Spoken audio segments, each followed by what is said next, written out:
Hello everyone and welcome. In this video I'm going to walk you through how to block a channel on YouTube Kids. In this particular channel you don't want your child to have access to, how do you block it? Step 1. Open the YouTube Kids app on your child's device. Next, navigate to the channel you want to block. Then tap the three dots at the top right corner of the video or the channel page and select blocked. So choose block entire channel. This will prevent your child from accessing any videos from that specific channel.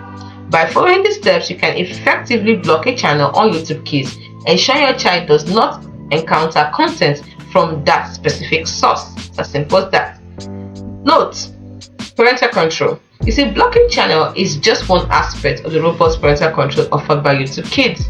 So please regularly review your child's watch history and adjust settings as needed. Then discuss online safety and responsible viewing habits with your child. It's as simple as that.